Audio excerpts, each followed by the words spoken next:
World of Warcraft has many items, and over its 20 years history, many of these have permanently imprinted themselves upon the game's vast legacy. Having been there from vanilla to witness it all unfold, you'll probably look pretty old now. Well, the same is true for these items, although hairlines are beyond my abilities to heal. As a 3D artist, I can, however, reach 2 decades deep into WoW's game files and breathe new life into these artifacts of MMO history. Starting with today's first item, the notorious Bone Reaver's Edge. Famous for being easily one of the best two-handers you could get in classic World of Warcraft, and small and ugly. The enormous mismatch between how epic this weapon logically should have looked, given how good it is and how it did, led to a bit of a reputation during the days before transmog. Stat-wise, it has really solid damage, of its tier, second only to Sulphurus. Then an incredible chance on hit that lets you ignore 700 of your target's armor, stacking up to 3 times. Dropping from Ragnaros, it is an incredible two-hander to get so early on in the game. And with the visuals of this weapon, it's a very lore-logical drop. Given Ragnaros is a member of the Scourge, and the Scourge famously plays a lot of cricket. So long story short, a perfect candidate for my first item. Can I redeem the Bone Reaver's Edge and make it look nice? Oh, my voice sounds like that because I have a cold, sorry. Beginning by modeling the center point of this weapon, the skull. Now, as it happens, I have a bit of an unpopular opinion about the Bone Reaver's Edge, in that I don't actually think it's all that bad of a design. Granted, I have an unusual fondness for snapped and half boat battles, but even putting that aside, looking at all the individual features, there's a strong idea there. The problem is that it's the size of one of those fancy cheese boards. Combine this with a lower texture resolution in vanilla, the fact that people generally play quite zoomed out, and its wood-like brown color, these all contribute to the merits of its design getting lost, and the Bone Reaver's Edge ultimately looking like that snapped in half wooden paddle. But give that piece of wood a closer look, and I really think you'll find it's not that ugly, just held back by its small size. That said, I've used that excuse before and it never got me anywhere, so I made the blade just that bit longer on my remake. Wanting to keep that distinct 3-pronged ending, I gave the tip some smaller spikes on the side. Out of the skull, I extruded the beginning of Bone Reaver's Edge's mighty handle and modeled it into a pommel. Where the original just had a spike, I decided I had to try and be better than everyone else and made up my own fancy pommel design, trying to match it to the rest of the weapon. I later panicked, thinking that I might have subconsciously stolen it from one of the Airthor weapons, but for one, intellectual property theft is kind of what I do in this channel. Second, there's not much to sue me out of, and third, I didn't.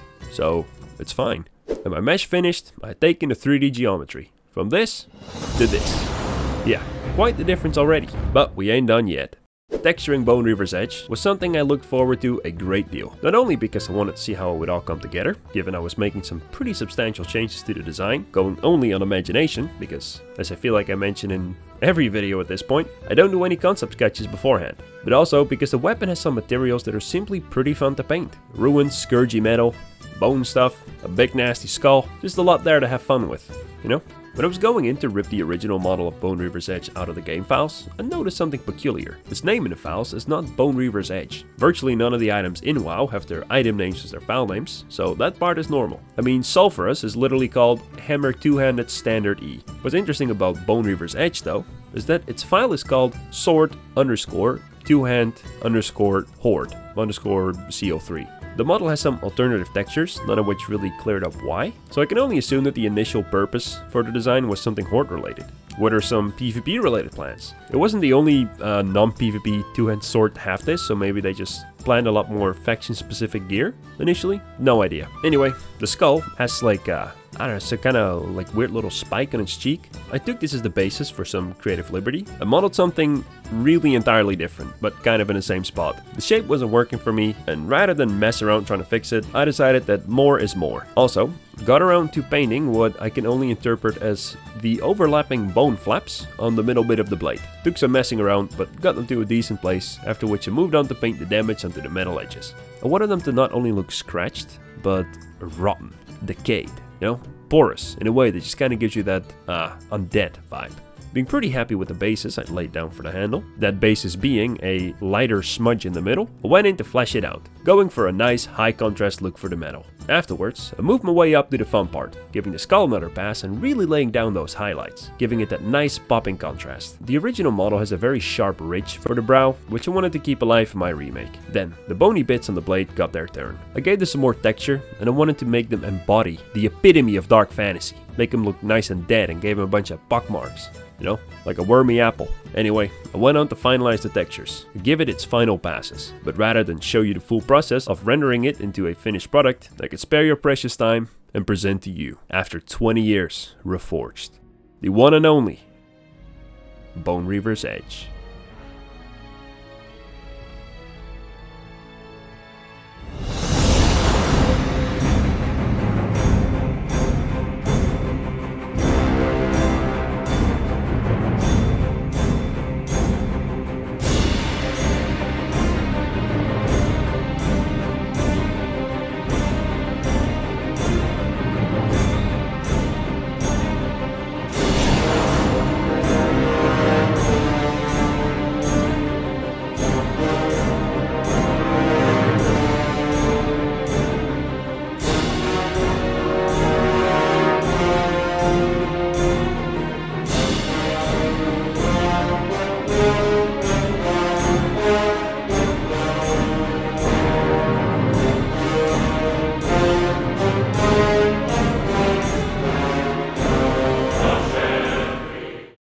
Nice. Next item. You're not playing a Fury Warrior correctly if you're not spending multiple epic mounts on a level 56 crafted item. I am of course talking about the Lionheart Helm. Arguably the best Fury Warrior helmet in the entire game, offering 18 strength, 2% crit, and 2% hit chance, which, if you're not familiar with classic WoW stats, getting to your 9% hit cap is basically top priority for any melee DPS, given the way glancing blows work and all that stuff. So much so that for most of vanilla, best in slot shoulders for Fury Warriors were a pair of leather shoulders from UBRS. So yeah, Lionheart Helm was amazing. Only issue, it was stupidly expensive. For starters, crafting it required, among a list of other shit, 12 Arcanite bars, which required 12 Arcane Crystals, which each had about a 1% chance to drop from regular Thorium veins. To top it off, the recipe for crafting it was an extremely rare random drop, essentially an epic BOE. I was having a peek at Wowhead and saw this old thoughtbot comment from some guy 20 years ago, complaining that only one dude on his server had the recipe and abused his monopoly to scam people with a 500 gold crafting fee. Hashtag no changes indeed. Starting out with the modeling of the legendary, well, not literally legendary, but famous Lionheart Helm, I'll just say that there are many things in this world that I'm not very smooth at, and one of those is modeling helmets. The fact that the footage here is somewhat watchable is a testament to my fruitful editing labor. Having gone through that, I'll be upset if your comments now read, "Tom, what in the hell is that annoying flickering in the visor? Who ships a video like this?" Oh, you noob. Truth be told, I have no idea why it's there. Due to family circumstances, I was away from home for the past month and a half, which is, by the way, why the upload gap. So I was working on a laptop rather than my usual setup. I did notice a flickering while I was modeling, and don't know why it happened, but probably that has something to do with it. It won't be there in the next video, and angry comments still boost engagement, so And with that addressed, I modeled the spiky horns for my Lionheart Helm, starting with a simple 8-pointed polygon, or octagon for you MMA fans, and putting it through a couple of extrudes, and tweaked the shape a bit just to give it a little bit of extra beefiness that made it feel right. One of the most important things when 3D modeling is silhouette, and the back here wasn't smooth enough, so I added another loop cut to polish it out. Added another little spiky detail to the bit where the rim below it comes together, after which it would move on to model the inside of the helmet, which is also definitely never annoying and messy to do manually like I just did. And with that, the 3D model of my Lionheart Helm looked something like this. Time to paint it yellow. I started, as you're hopefully familiar with by now, looking for my basic colors and values. I want to make a point here, which will sound very dumb and meaningless to a portion of you, but the Lionheart Helm embodies so much of what I love about classic WoW. The fact that it's a level 56 crafted item looks like a recolor of like level 30 dungeon gear, and yet it's among the very best Fury Warrior items in the game, not because it simply has the highest stats, but because hit rating is so hard to get, and this item offers 2% of it, paired with decent other stats, but mostly just frees up the rest of your gear to be focused on stacking, crit, attack power and whatnot. It just feels like such an unconventional way for an item to be this good, and again, not a drop from the final boss. Nope, level 56 helmet. There's no way in hell the developers planned this. It's just that messy vanilla WoW design that makes the game feel like an unpredictable, sometimes illogical world, and the very willingness to not make sense, both to your benefit or disadvantage, just adds a sense of genuine adventure to it all. Most people who prefer retail would see items like Bender Strike and be like, what is the point in having raid gear that is trash? or crazy imbalances, or things like the Wetlands run, dispellable world buffs, I could go on. But for me, these quirks just give the game a certain feeling to it. The version of Classic we have now even has far less of it than the original. The balance and itemization is based on 1.12.1, at which point many of the crazier examples like the Skull of Impending Doom were already polished out. But honestly, call me crazy, part of me would even prefer a genuine patch-by-patch re-release of Vanilla over Classic Plus. Anyway, just a point I wanted to make. Now, enjoy the new and remastered Lionheart Helm.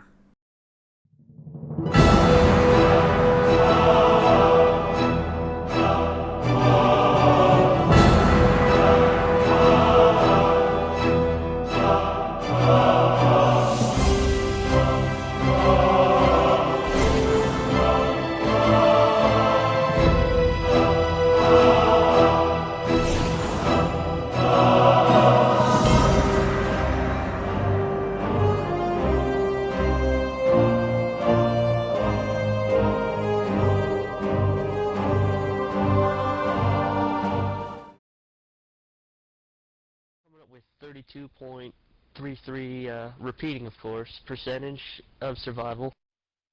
Oh, that's a lot better than we usually do. Alright, chums up. Ready, guys? Let's do this. Leroy Jenkins! To this day, when I tell people that I play WoW, depending on their age, they either insult me by asking what that is, or they go, oh haha, Leroy Jenkins. Back in the day, this video got so big that it was featured on South Park. Are any of you familiar with what's referred to as a Leroy Jenkins? Got its very own title in the game, and in 2005 was even featured on the popular game show Jeopardy! Returns to the world of Azeroth, where heroes like Leroy Jenkins do battle. Oh my god, noobs. Noobs! I can't explain why, and I doubt anyone can, but for some reason, the entire normie world was captured by a staged video of UBRS whelps getting ninja pulled by a valor-clad man wielding the Blackhand Doomsaw.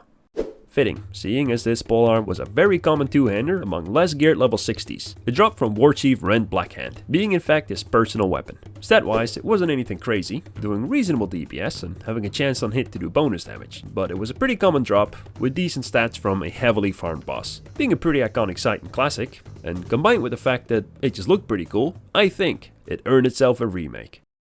Remodeling this iconic polearm started with a humble little square that I would repeatedly extrude as it danced its way forward towards a blade. I would grab the edges and extrude them out further to create the sharp bits, aiming to make them a bit jagged and orc-like, doubling down on this appearance by modeling some chipped segments in the bit where the cutting happens. Because it helps if there is somewhere to hold it by, I modeled the weapon's handle, giving it just a little bit of bend. At the end of this long shaft, I modeled a nice, big, chunky pommel, which took the shape of a large angular loop thingy where you could tie something to it. I know this is what it's there for, because this is what it does, holding a tied up piece of cloth that dangles down at the back of the weapon, giving it that look that personally reminds me a lot of Orc Blade Masters, which is part of what I love about this weapon's design. As a matter of fact, I love it in general. I use this weapon in my Hunter's Vintage MOG. It's a great fit for a vanilla Hunter MOG because it's literally useless for Hunters, and still he rolled and won.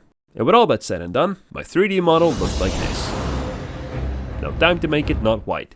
Just briefly back to the topic of illogical quirks in vanilla WoW. The name of this item is Blackhand Doomsaw. Not Blackhand's Doomsaw, as in a Doomsaw in the possession or of the creation of Dalrand Blackhand. No, as in this item either has Blackhand as its first name and Doomsaw as its last name, or it is a Doomsaw meant for sawing Blackhand. I am not a native English speaker, so tell me if I'm wrong, but this feels like it should not have made it to patch 1.12.1. Alright, this takes me back to what was easily my most frustrating experience in Classic WoW, buying a tabard. Mind you, I leveled 50 to 60 during Phase 2, the Afghanistan patch, when they added PvP ranking but not yet Battlegrounds. But none of this came close to my frustration of buying my first tabard at level 18 and learning that the tabard on my Night Elf male was UV mapped all weird. At one point I paid my guildmaster to change the tabard borders to be the same color as the background, so I couldn't see how crooked they were and I could actually wear it. Anyway, that's a video for another day. Now, get those shiny eyeballs ready for the new and updated Blackhand Doomsaw.